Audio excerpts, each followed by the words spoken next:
Hello students, জ্ঞানজ্যোতি coaching সেন্টারের পক্ষ থেকে তোমাদের আরেকবার স্বাগত জানাই। আমি রাজীব স্যার এবং আজকে আমরা আলোচনা করব এসকেবিইউ ইউনিভার্সিটি আন্ডারে তোমরা যারা পলিটিক্যাল সায়েন্স নিয়ে ফার্স্ট সেমিস্টারের জন্য পড়াশোনা করছো তাদের মেজর পেপার 1-এর যে টপিকটা আজকে আমরা নিয়ে এসেছি সেটা হলো জন রলসের ন্যায় বিচার নীতি। ঠিক আছে, তো জন রলসের ন্যায় বিচার নীতি এটা থাকবে তোমাদের এসকেবিইউ ইউনিভার্সিটির ফার্স্ট সেমিস্টারের মেজর পেপার 1-এর খুবই একটি গুরুত্বপূর্ণ বিষয়। আচ্ছা, তো ভিডিওটি শুরু করার আগে তোমরা যারা আমাদের চ্যানেলে প্রথম এসেছো বা এখনও আমাদের চ্যানেলটিকে সাবস্ক্রাইব করোনি তারা অবশ্যই চ্যানেলটিকে সাবস্ক্রাইব করো এবং পাশে থাকা বেল আইকনটিকে ক্লিক করে দিও যাতে আমাদের পরবর্তী ভিডিও নোটিফিকেশন তোমরা খুব সহজেই পেয়ে যেতে পারো। এছাড়া তোমরা যারা অনলাইনে আমাদের সাথে যুক্ত হতে চাও এবং আমাদের থেকে কোর্স পারচেস করতে চাও তারা অবশ্যই স্ক্রিনে যে দুটো ফোন নাম্বার দেখতে পাচ্ছ এই দুটো ফোন নাম্বারে আমাদের সাথে সরাসরি যোগাযোগ করে নিতে পারবে। অনলাইনে যেই সমস্ত সুযোগ সুবিধাগুলো আমরা তোমাদের জন্য রেখেছি তোমরা এখানে পেয়ে যাবে proper guidance, recorded classes, high quality notes এবং 100% কমন সাজেশন। মেজর স্টুডেন্টদের জন্য পুরো সেমিস্টারের কোর্স ফি থাকবে অল সাবজেক্টের জন্য শুধুমাত্র 1299 এবং মাইনর স্টুডেন্টদের জন্য থাকবে পুরো সেমিস্টারের কোর্স ফি অল সাবজেক্টে শুধুমাত্র 699। এছাড়া গুগল প্লে স্টোরে আমাদের একটা অ্যাপ্লিকেশন রয়েছে যেই অ্যাপ্লিকেশনটার নাম হলো পিস্টিকল এডুকেশন। তো এই অ্যাপ্লিকেশনটা ডাউনলোড করেও তোমরা আমাদের সাথে যুক্ত হতে পারো এবং অ্যাপ্লিকেশনে থাকা যে বিভিন্ন কোর্সগুলো রয়েছে সেগুলোর অ্যাক্সেস গ্রহণ করতে পারো। তো চলো এবার তোমাদের মেন টপিক যেটা রয়েছে জন রলসের ন্যায় বিচার নীতি, ঠিক আছে, সেটা শুরু করা যাক। দেখো, জন রলস এবং তার কালজয়ী গ্রন্থ এবং তার গ্রন্থ কী কী রয়েছে দেখো। তো স্যার জন রলস যেটা হচ্ছে আধুনিক উদারনৈতিক রাজনৈতিক দর্শনের অন্যতম প্রভাবশালী হলো মার্কিন দার্শনিক। ঠিক আছে, তিনি ছিলেন অন্যতম প্রভাবশালী মার্কিন দার্শনিক যেটা 1921 থেকে 2002 সালের মধ্যে তার জীবনকাল ছিল। ঠিক আছে, নেক্সট থিওরি অফ জাস্টিস যেটা হচ্ছে বিংশ শতকে সামাজিক ন্যায় বিচারের সবচেয়ে সবচেয়ে আলোচিত এবং সমৃদ্ধ রূপরেখা উপস্থাপন করেন। ঠিক আছে, সব থেকে আলোচিত, সব থেকে বেশি আলোচিত এবং যেটা হচ্ছে সমৃদ্ধ রূপরেখা উপস্থাপন করে সেই গ্রন্থটার নাম হচ্ছে থিওরি অফ জাস্টিস, যেটা হচ্ছে স্যার জন রলসের লিখিত। ঠিক আছে, নেক্সট হলো হিতবাদের বিকল্প। প্রচলিত উপযোগবাদ এর বদলে নীতি এবং নৈতিকতা বিপ্লব সমাজ কাঠামোর পক্ষে সওয়াল করেন। নীতি এবং বিকল্প সমাজ কাঠামোর জন্য তিনি সওয়াল করেন এবং জাস্টিস অফ ফেয়ারনেস তার এই তত্ত্বটি প্রধানত ন্যায্যতা হিসেবে ন্যায় বিচার নামে পরিচিত। ঠিক আছে, ন্যায্যতা হিসেবে ন্যায় বিচার, তো এই নামে এই গ্রন্থটা পরিচিত যেটাকে ইংলিশে বলা হয় জাস্টিস অ্যাজ ফেয়ারনেস। ঠিক আছে, নেক্সট হলো যেটা ন্যায্যতার মূল তিনটি ভিত্তিসমূহ। ন্যায্যতার মূল তিনটা এখানে ভিত্তি আমরা এখানে পড়ে নেব। যে তিনটে এখানে কথা বলা হয়েছে, প্রথমটা হলো সামাজিক চুক্তি। ঠিক আছে, তো সামাজিক চুক্তিতে এখানে বলা হয়েছে যে জন লক, রুশো এবং ক্যান্টের ধ্রুপদী চুক্তিবাদের ধারাকে আধুনিক গণতান্ত্রিক কাঠামোর উপযোগী করে পুনরুজ্জীবিত করেন। ঠিক আছে, তিনি পুনরুজ্জীবিত করেন কোনটা? জন লক, রুশো এবং ক্যান্টের যে ধ্রুপদী চুক্তিবাদী তত্ত্ব ছিল সেই তত্ত্বের ধারাকে আধুনিক গণতন্ত্রের কাঠামোর সঙ্গে, ঠিক আছে, আধুনিক গণতন্ত্রের কাঠামোর সঙ্গে উপযোগী করে সেটাকে পুনরুজ্জীবিত করে তোলেন। ঠিক আছে, নেক্সট হলো মৌলিক কাঠামো, যেখানে ন্যায্যতার প্রধান কাজ হলো সমাজের প্রধান রাজনৈতিক, সামাজিক এবং অর্থনৈতিক প্রতিষ্ঠানগুলোর সঠিক নীতি নির্ধারণ করা। রাজনৈতিক, সামাজিক এবং অর্থনৈতিক যতগুলো প্রতিষ্ঠান রয়েছে তাদের সঠিক নীতি নির্ধারণ করাই এখানে তাদের প্রধান কাজ হিসেবে করা হয়েছে। ঠিক আছে, নেক্সট হলো নৈতিক সমতা, যেখানে সমাজের প্রতিটি মানুষের স্বাধীনতা,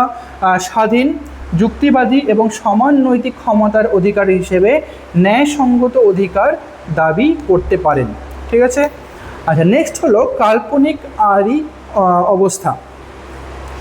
আচ্ছা, দ্য অরিজিনাল পজিশন। তো অরিজিনাল পজিশনে আমি দেখে নেব যে যার রলসের ন্যায় বিচারের নীতি নির্ধারণের জন্য একটি কাল্পনিক এবং আদর্শ পরিস্থিতির অবতারণা করেন। কাল্পনিক কিন্তু আদর্শ পরিস্থিতি তিনি অবতারণা করেন যাকে তিনি আদি অবস্থা বলে অভিহিত করেছেন। ঠিক আছে, যেটা ছিল পুরোপুরি কাল্পনিক। ঠিক আছে, আচ্ছা, নেক্সট এখানে সকল ব্যক্তি নিরপেক্ষ, যুক্তিবাদী এবং পারস্পরিকভাবে স্বার্থহীন হিসেবে যত ব্যক্তি রয়েছে সকলেই নিরপেক্ষভাবে যুক্তিবাদী এবং পারস্পরিকভাবে যারা স্বার্থহীন হিসেবে একত্রিত হয়ে সমাজের মৌলিক নিয়মকানুনের সিদ্ধান্ত নেন। ঠিক আছে, সমাজে যতগুলো মৌলিক নিয়মকানুন রয়েছে সেই মৌলিক নিয়মকানুনের সিদ্ধান্ত নেন তারা, যারা এখানে কি নিরপেক্ষভাবে যুক্তিবাদী এবং পারস্পরিকভাবে স্বার্থহীন হিসেবে এখানে অংশগ্রহণ করেন। ঠিক আছে, আচ্ছা, নেক্সট হলো অজ্ঞতার পর্দা।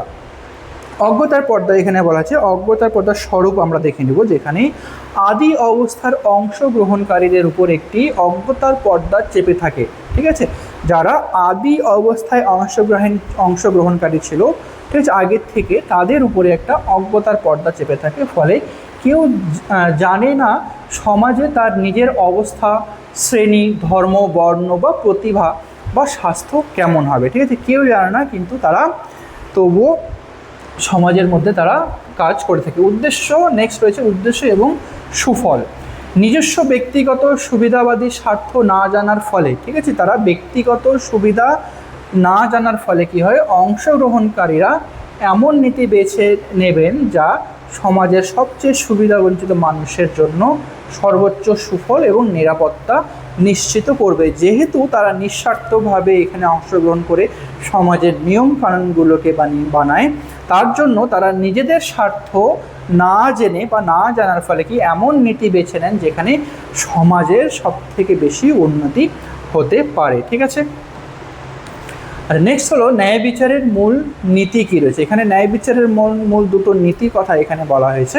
তো প্রথমে যেটা বলা হয়েছে সমান স্বাধীনতার নীতি। ঠিক আছে, সমান স্বাধীনতার নীতিতে বলা হয়েছে কি সমাজে সকল নাগরিকের মৌলিক রাজনৈতিক এবং গণতান্ত্রিক স্বাধীনতা, যেমন বাক স্বাধীনতা, ভোট দেওয়ার স্বাধীনতা এবং সম্পত্তির স্বাধীনতা, এই সমস্ত অধিকার লাভের সমান অধিকার রয়েছে। ঠিক আছে, তো সমাজে সকল নাগরিকদের যতগুলো মৌলিক রাজনৈতিক অধিকার রয়েছে এবং যতগুলো নাগরিক স্বাধীনতা রয়েছে তাদের মধ্যে বাক স্বাধীনতা, ঠিক আছে, ভোট দেওয়ার স্বাধীনতা এবং সম্পত্তির স্বাধীনতা, এই সমস্ত অধিকারে তারা সমান অধিকারী। ঠিক আছে, নেক্সট হলো সুযোগের ন্যায় সমতা, সুযোগের ন্যায্য সমতা। যোগ্যতা অর্জনের শর্ত সাপেক্ষে সরকারি পদ এবং সামাজিক অবস্থান সকলের জন্য সমানভাবে উন্মুক্ত হবে না, সমানভাবে উন্মুক্ত হবে, সকলের জন্যই সমানভাবে এখানে উন্মুক্ত হয়, যেখানে যোগ্যতা অর্জনের শর্ত সাপেক্ষে যার যেমন যোগ্যতা সেই হিসেবে সকলের জন্য এখানে সমানভাবে তাদের সকলের জন্য সমানভাবে অধিকারগুলো উন্মুক্ত থাকবে। ঠিক আছে, নেক্সট হলো পার্থক্য নীতি। সামাজিক এবং অর্থনৈতিক বৈষম্য কেবল তখনই গ্রহণযোগ্য হবে, শুধুমাত্র তখনই সামাজিক এবং অর্থনৈতিক বৈষম্য তখনই দেখানো হবে যখন তা সমাজের সবচেয়ে অনগ্রসর বা দরিদ্র শ্রেণীর সার্বিক মঙ্গল নিয়ে আসবে। ঠিক আছে, তখনই সমাজে সামাজিকভাবে এবং অর্থনৈতিকভাবে বৈষম্য দেখা দিবে বা বৈষম্য করা হবে তখনই যখন সেই বৈষম্যের জন্য সমাজে পিছিয়ে পড়া যারা মানুষ রয়েছে, অনগ্রসর যারা মানুষ রয়েছে বা দরিদ্র শ্রেণী যারা মানুষ রয়েছে তাদের যেন মঙ্গল হতে পারে। ঠিক আছে, তখনই মাত্র সামাজিক এবং অর্থনৈতিক বৈষম্যটা দেখানো হবে। নেক্সট হলো অগ্রাধিকারের নিয়ম। স্বাধীনতা নীতি সবসময় অর্থনৈতিক বৈষম্য বা ব্যবস্থার নীতি অপেক্ষা অগ্রাধিকার পাবে। ঠিক আছে, স্বাধীনতার যে নীতিটা রয়েছে এই নীতি সবসময় অর্থনৈতিক বৈষম্য বা ব্যবস্থার যে নীতি রয়েছে তার থেকে স্বাধীনতার নীতি সবসময় আগে তাকে নেওয়া হবে বা অগ্রাধিকার, এই নীতিটা সবসময় অগ্রাধিকার পাবে। ঠিক আছে, নেক্সটে রয়েছে সর্বোচ্চ এবং সর্বনিম্ন নীতি। সর্বোচ্চ এবং সর্বনিম্ন নীতি এখানে দেখে নেব কী রয়েছে।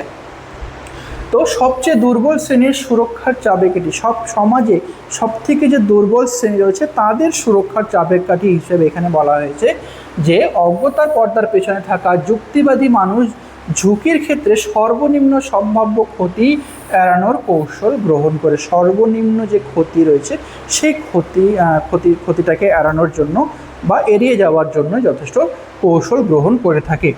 এই নীতির মূল কথা হলো সমাজ কাঠামোকে এমনভাবে সাজাতে হবে যাতে সবচেয়ে সুবিধাবঞ্চিত এবং দুর্বল শ্রেণীর অর্জিত ন্যূনতম সুবিধাটি সর্বাধিক হয়। ঠিক আছে, সব থেকে যারা সমাজে যারা সব থেকে সবচেয়ে সুবিধা বঞ্চিত, মানে সুবিধা থেকে যারা বঞ্চিত রয়েছে এবং দুর্বল শ্রেণী যারা রয়েছে তাদের যেন ন্যূনতম সুবিধাটিও তাদের জন্য সব থেকে বেশি হয়ে ওঠে। ঠিক আছে, আচ্ছা, নেক্সট হলো রলসের তত্ত্ব বনাম উপযোগবাদ। তো রলসের তত্ত্ব এবং উপযোগবাদের মধ্যে কী সম্পর্ক রয়েছে আমরা দেখে নেব।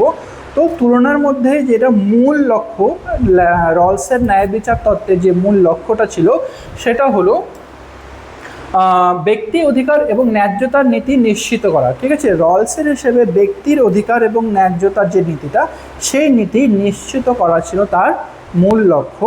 কিন্তু হিতবাদ বা উপযোগবাদ হিসেবে সার্বিক মানুষের সর্বাধিক সুখ এবং আনন্দ অর্জন করাই ছিল তাদের মূল লক্ষ্য। নেক্সট হলো দুর্বলের অধিকার। পার্থক্য নীতির মাধ্যমে অনগ্রসরদের সর্বোচ্চ সুরক্ষা দান করাই ছিল রলসের দুর্বল নীতির বা মূল তত্ত্ব। ঠিক আছে, কিন্তু এখানে বলা হয়েছে যে সংখ্যার খাতিরে লঘিষ্ঠদের স্বার্থ বলিদানের ঝুঁকি থাকে। লঘিষ্ঠ যারা রয়েছে, সংখ্যার লঘিষ্ঠ, তাদের যেন অধিকার বা স্বার্থের যেন ঝুঁকি থেকে যায় এখানে। ঠিক আছে, নেক্সট হলো অধিকার এবং উপযোগ। তো অধিকার হলো উপযোগিতার চেয়ে অগ্রগণ্য, বা যেখানে গুডসের থেকে রাইটসটা বেশি অধিকার পায়। ঠিক আছে, এবং এখানে বলা হয়েছে উপযোগিতাকেই নৈতিকতার একমাত্র মাপকাঠি ধরা হয়। এখানে উপযোগিতাকেই সবথেকে বেশি গুরুত্ব দেওয়া হয়েছে। ঠিক আছে, নেক্সট হলো রলসের তত্ত্বের প্রধান সমালোচনা সমূহ। তো রলসের তত্ত্ব যেটা রয়েছে সেই তত্ত্বকে কিন্তু অনেকেই সমালোচনা করেছেন। তো প্রথম সমালোচনা এখানে স্বেচ্ছাতন্ত্রীবাদ হিসেবে আমরা দেখে নেব। স্বেচ্ছাতন্ত্রীবাদের মতে যেমন রবার্ট নোজিক মনে করেন যে রাজ্য কর্তৃক ধনসম্পদ পুনর্বণ্টন নীতি ব্যক্তির অর্জিত সম্পত্তির মৌলিক অধিকার ক্ষুণ্ণ করেন। ব্যক্তির যে মৌলিক অধিকার রয়েছে সেই মৌলিক অধিকারকে এখানে ক্ষুণ্ণ করে। এখানে স্বেচ্ছাতন্ত্রবাদীদের মতে এই সমালোচনাটা করা হয়েছে রলসের তত্ত্বের মধ্যে। নেক্সট হলো মার্ক্সবাদী দৃষ্টিভঙ্গি হিসেবে বলা হয়েছে যে মার্ক্সবাদীদের মতে রলস বাস্তব সামাজিক এবং অর্থনৈতিক শ্রেণী সংগ্রাম এড়িয়ে কেবল কাল্পনিক কাঠামো রূপায়ণ করেছে। ঠিক আছে, বাস্তবে সামাজিক দিকভাবে বা অর্থনৈতিকে যতগুলো শ্রেণী সংগ্রাম ঘটেছে তো সেই সমস্ত দিকগুলোকে রলস এড়িয়ে গেছেন এবং শুধুমাত্র কাল্পনিক কাঠামের উপরেই তিনি বেশি গুরুত্ব দিয়েছেন। ঠিক আছে, নেক্সট হলো নারীবাদী সমালোচনা হিসেবে এখানে বলা হয়েছে রলসের তত্ত্ব মতে যে সুসান ওকিনের মতো নারীবাদীদের মতে রলস পরিবারের অভ্যন্তরের লিঙ্গ বৈষম্য এবং অন্যায্যতা নিয়ে নীরব থেকেছেন। ঠিক আছে, লিঙ্গ বৈষম্য, পরিবারের ভিতরে যে লিঙ্গ বৈষম্য রয়েছে বা অন্যায্যতা নিয়ে যতগুলো বিষয় রয়েছে, তো এই অন্যায্যতা এবং লিঙ্গ বৈষম্য নিয়ে জন রলস কিন্তু কিছু বলেননি, তিনি এখানে নীরব থেকে গেছেন। ঠিক আছে, তো এই সমালোচনাগুলোর সম্মুখীন হতে হয়েছে এই তত্ত্বের মধ্যে। তো আজকের ভিডিওর যে টপিকটা এতটাই ছিল। ভিডিওটি যদি তোমাদের ভালো লেগে থাকে তাহলে অবশ্যই লাইক আর কমেন্ট করো। দেখা হবে পরবর্তী ভিডিওতে নতুন কোনো টপিক নিয়ে। ততক্ষণ পর্যন্ত ভালো থেকো, সুস্থ থেকো।